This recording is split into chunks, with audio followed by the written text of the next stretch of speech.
Chicago in the winter of 2025 is a city where beauty and brutality breathe the same air, where every gust of wind feels like a reminder of how thin the line is between safety and survival. The lake hardens into jagged silver shards, its frozen surface shimmering under a pale moonlight that offers no warmth. The wind charges through downtown like a wild animal, shrieking between the steel ribs of skyscrapers and rattling windows as if demanding attention. And on the nights when the temperature plunges to 20 degrees Fahrenheit, the entire city seems to hold its breath, vibrating with a single unspoken question: who will make it to morning? This essay, crafted in the spirit of a long-form documentary about the homeless, does not begin with charts or government reports. It begins with breath, the fragile, trembling breath of people huddled against the cold, fighting not for comfort but simply for the right to survive another hour. Under the bright, indifferent glow of the Loop's glass towers, a thin man curls his arms around his body as though trying to keep his soul from slipping away. His jacket is frayed, the zipper long broken. His shoes are soaked through from slush that has seeped into every seam. A few steps away on Michigan Avenue, a woman kneels in the freezing wind and presses a piece of wet cardboard against her shivering legs, praying it might blunt even a fraction of the icy blades slicing through her skin. Behind them, a luxury hotel gleams like a lighthouse in the storm. Warmth radiates from rooms where no one is staying, heat lingering in empty hallways and unused suites. But below, at street level, 65,000 people, men, women, children, and elders, brace against the same winter with nothing more than thin layers of fabric, fear, and the stubborn will to stay alive. This is not merely news, not merely a crisis, not a passing headline or a problem to be debated from afar. This is a living, breathing documentary about the homeless, unfolding in real time on every corner where a person curls beneath a blanket of snow. In Chicago, wealthy, historic, vibrant Chicago, a city that spends nearly $1 billion each year on housing and social services, still cannot keep its sidewalks from becoming beds and its alleys from becoming shelters. The snow-covered streets carry a heavy, unspoken truth. Amid abundance, thousands remain invisible, unheard, and unprotected. Statistics that reveal Chicago's hidden human crisis.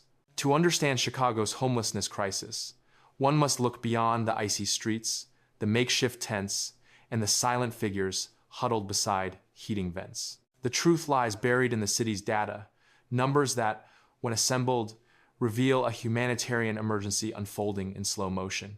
According to the 2024 Point in Time survey, 18,836 people were identified as experiencing homelessness on a single night across the city. That number alone would be enough to fill several large neighborhoods, but it only captures those visible to outreach teams within a narrow window of time. Among them were 1,634 individuals who spent the night entirely unsheltered, exposed to Chicago's brutal winter winds beneath viaducts, in CTA entrances, on park benches, and in tents flapping dangerously near frozen lake air. These are the people the city counts because they can be seen. But the true scale of the crisis emerges only when researchers widen their lens. When measuring all Chicagoans who cycled in and out of shelters, doubled up with relatives, slept in motels, or hovered on the brink of losing their housing throughout the year, the number rises to a startling 76,375 people in 2024. This means more Chicagoans experienced homelessness than the entire population of Evanston, or nearly the equivalent of filling the United Center 3 times, with thousands left standing outside. Children are disproportionately affected. Nearly 30% of the city's homeless population are minors, infants sleeping in temporary rooms with paper-thin walls, toddlers learning to walk on shelter floors, teenagers hiding their instability from classmates and teachers. In CPS alone, more than 20,000 students were identified as lacking stable housing at some point in the school year. Many of these children are invisible homeless, living doubled up with relatives, sleeping in basements, and crammed into borrowed spaces that count as shelter, but offer no permanence and no guarantee of tomorrow. Adults living on the edge of poverty are equally at risk. The majority of homeless adults in Chicago are working, often juggling part-time jobs, gig work, or low-wage positions that cannot keep up with the city's rapidly increasing cost of living. With average rents for a modest 2-bedroom apartment hitting $1,900 $2,000 per month. Even families with two incomes often struggle to stay afloat. A single medical emergency, a car repair, or a short period of unemployment can push them from precarious stability into homelessness within weeks. The crisis is also shaped by structural shortages. Despite the city allocating over $200 million a year to housing services, Chicago remains short, approximately 4,000 shelter beds every winter. Long-term supportive housing is even further behind. Experts estimate the city needs at least 12,000 additional affordable units to meet current demand. Yet construction cannot keep pace, funding arrives inconsistently, and bureaucratic processes often slow down progress that could save lives. Mental health care reveals another fault line. Chicago, home to 2.7 million residents, has only 1,200 licensed therapists available through public and nonprofit systems, a number that cannot remotely serve the population in need, especially those experiencing trauma, addiction, depression, or schizophrenia. Many shelters lack on-site mental health support, and hospitals often discharge patients back into unstable conditions because no long-term care facilities have space. The trend line is equally alarming. Entering winter 2025, homelessness in Chicago increased by 12%, a surge propelled by soaring rents, rising evictions, pandemic-era relief programs expiring, inflation squeezing household budgets, and an overburdened shelter system that can no longer absorb the growing demand. Meanwhile, more than 8,000 asylum seekers arrived in the city over 2 years, placing additional pressure on already stretched shelter resources, not because they are the cause of the crisis, but because the system was already deeply underbuilt long before their arrival. These statistics are not just numbers. They are coordinates on a map of human suffering. They represent the father who sleeps in his car while working 2 jobs, the grandmother on dialysis who lost her apartment after a rent hike, the teenager who writes college essays on a shelter cot, the mother who reads bedtime stories in the backseat of a sedan, the elderly veteran who stares at the skyline that once symbolized opportunity, now watching it blur through freezing air. Chicago's homelessness crisis is vast, growing, and far more widespread than the public can see. The city's data is not just a report, it is a warning, a mirror, a plea, a blueprint of a humanitarian crisis demanding urgent, human-centered change. A city overflowing with invisible lives. When darkness settles over Chicago, the city undergoes a quiet metamorphosis. Office towers dim, commuters hurry toward heated apartments, and restaurant signs flicker out one by one. But for the 65,000 people with no doors to close behind them, night does not bring rest, only a colder version of the same struggle they faced during the day. The city shifts, but the reality remains painfully unchanged. Beneath the elevated tracks of the Red Line, small clusters of people gather like islands in a frozen sea. They huddle around backpacks pressed tightly to their chests, holding on not just to belongings, but to the last fragments of security they possess. On Upper Wacker Drive, sleeping bags lie beside the metal grates, where warm air rises from below, heat strong enough to prevent frostbite, but never strong enough to coax the body into real sleep. Along Lakeshore Drive, the wind batters makeshift tents until they ripple violently, their thin fabric flapping like wounded wings in the icy air. These are Chicago's invisible neighborhoods, unmapped, uncounted, and yet overflowing with human lives. Among those left outside was Sarah, a 8-year-old woman who once lived a life filled with small joys. A decade earlier, she rented a loft in Wicker Park, brewed cappuccinos at a cozy cafe, and spent slow afternoons wandering through bookstores, running her fingers over the spines of novels she planned to read someday. Back then, stability felt like something she could hold. Today, her universe is a park bench in Lincoln Square, where she lines up her meager belongings with the same care she once used for pastries in a display case. A folded blanket, a small duffel bag, a photo she rarely looks at. She speaks softly, almost detached from her own pain, as she explains how quickly her life unraveled, a sudden job cut, rent that shot up beyond her reach, and a medical issue that drained her savings. 3 months, that's all it took. When she looks away, her voice catches, "My apartment. It's the one place I still live in my dreams." A sentence that carries the weight of a life suspended between memory and survival. Nearly 30% of Chicago's homeless population are children, and their homelessness looks different, quieter, more hidden behind backpacks and forced smiles. They carry small suitcases as though they are tourists in their own lives. They move from school to school, sometimes leaving without saying goodbye because they don't know where they'll sleep the next week. Their world fits inside a backpack that must always stay packed, always ready, because their lives are always one step away from being uprooted again. These trembling hands, these quiet dreams, these small bodies bracing against the cold, is what a documentary about the homeless would show the world. Not spreadsheets or policy reports, but human childhood being carried like a fragile flame through a season that tries relentlessly to snuff it out. The history that built the crisis. Chicago is a city that has risen from ashes more than once, burned, rebuilt, reinvented, reshaped. The skyline grows taller each decade, steel and glass stretching toward the clouds as if determined to outrun the past. But beneath every new construction project lies an uncomfortable truth. Each time Chicago rebuilds, someone is left out of the plans. Progress has never been shared evenly. Renewal has never been neutral. From the 1,930 seconds through the 1,970 seconds, federal housing policies and bank practices created invisible borders across the city. Redlining maps, cold, color-coded documents drawn by people who would never walk through those neighborhoods determined who was worthy of a loan and who wasn't. Whole communities were outlined in red ink, labeled hazardous, and quietly sentenced to decades of neglect. Families in these districts were denied mortgages, denied investment, denied the chance to plant roots deep enough to grow generational wealth.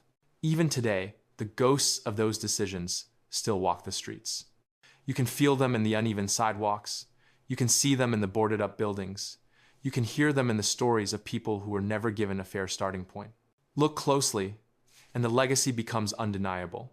In some neighborhoods, incomes remain stubbornly low, no matter how many new developments rise in other parts of the city. These are communities where people work multiple jobs and still teeter on the edge of eviction every month. In others, unemployment hovers persistently high, an inheritance passed down through families who were excluded from the opportunities that shaped Chicago's wealthier districts. Across vast stretches of the South and West Sides, shelters overflow nightly, stretched beyond capacity by residents who did everything they could but still fell through the cracks. And in these same neighborhoods, the margin between a tough month and homelessness is razor thin.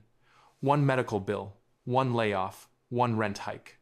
That's all it takes for stability to slip through a person's fingers.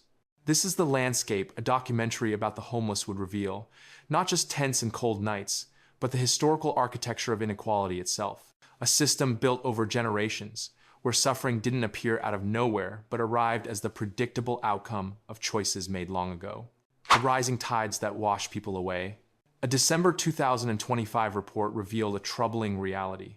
Homelessness in Chicago has surged by 12%, a rise driven not by a single cause, but by a cascade of pressures strong enough to pull entire families under.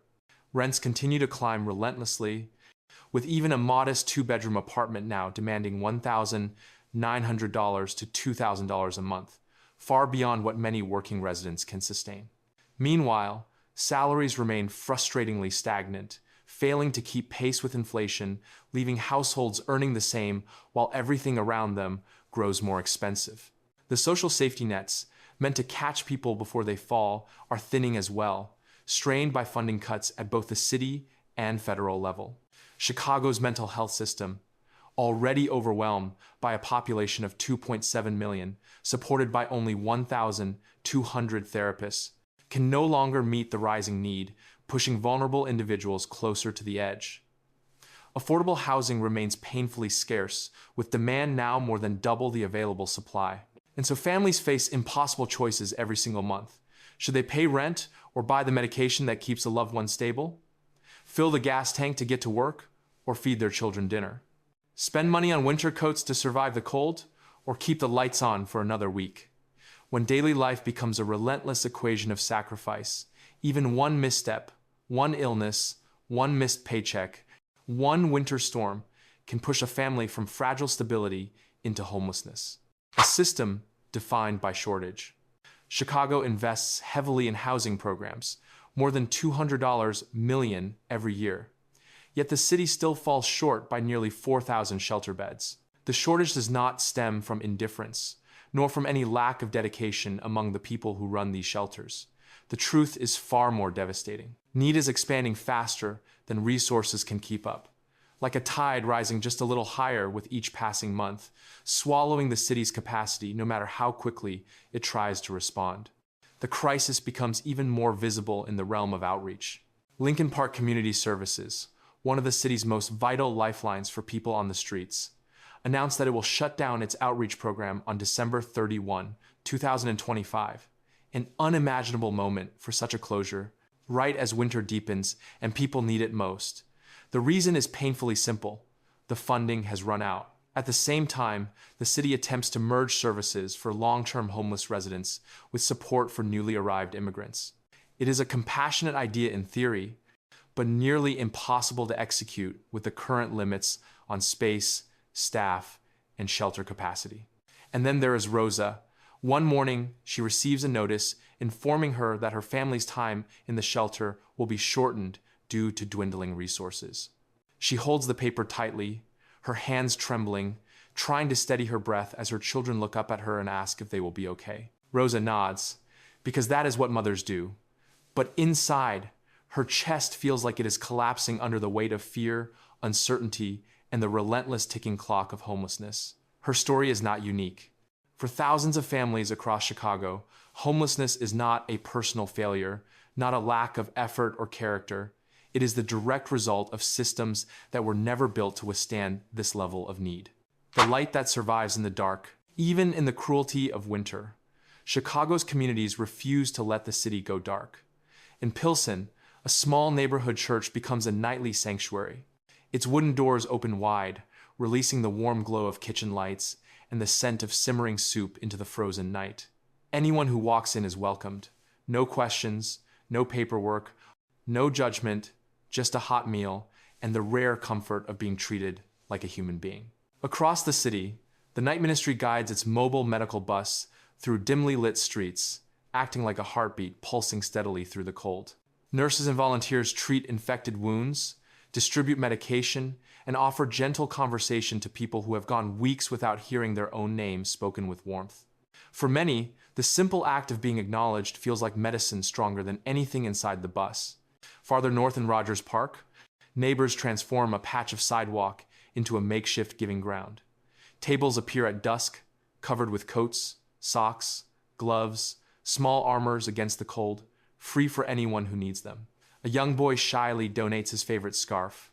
An elderly woman arrives carrying a pot of homemade soup. A man who once lived on these same streets places the only extra pair of boots he owns onto the table, knowing exactly how many icy miles they might save someone. These gestures cannot solve a crisis affecting 65,000 people. They cannot replace the thousands of beds the city lacks or the deep structural failures that push families into the cold. But they can do something just as vital. They remind people who often feel invisible, that they matter. And sometimes, being seen, being remembered, being treated with dignity is the first spark of survival in a winter that tries every night to put that spark out. Conclusion. A city with power, a city with choices. Chicago is a city with power, a city with wealth, innovation, talent, and a community spirit that has risen from fire, corruption, recession, and ice.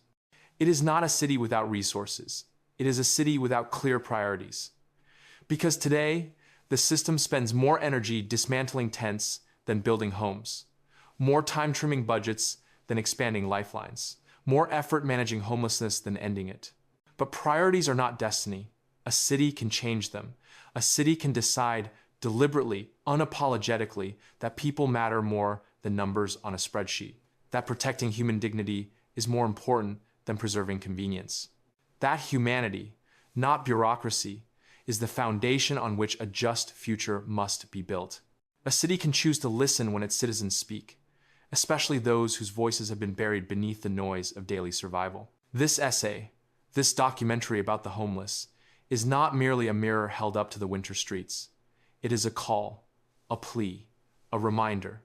No human being is born to sleep beneath snowbanks. No child should be forced to decide which pieces of their life fit into a single suitcase. No mother should watch the calendar with dread, waiting for the shelter deadline that will push her family back into the cold. No elder should freeze to death within sight of skyscraper lights that burn all night long, warming empty rooms while human beings shiver on the sidewalks below. The crisis is massive. The suffering is undeniable. But compassion, when multiplied, is stronger than any storm. It spreads across neighborhoods, crosses class lines, melts through political divides, and refuses to let despair win. And in Chicago, this beautiful, fractured, resilient city, compassion is the one resource that has never run out and never will, as long as people choose to see each other, care for each other, and fight for a city where no one is left alone in the dark.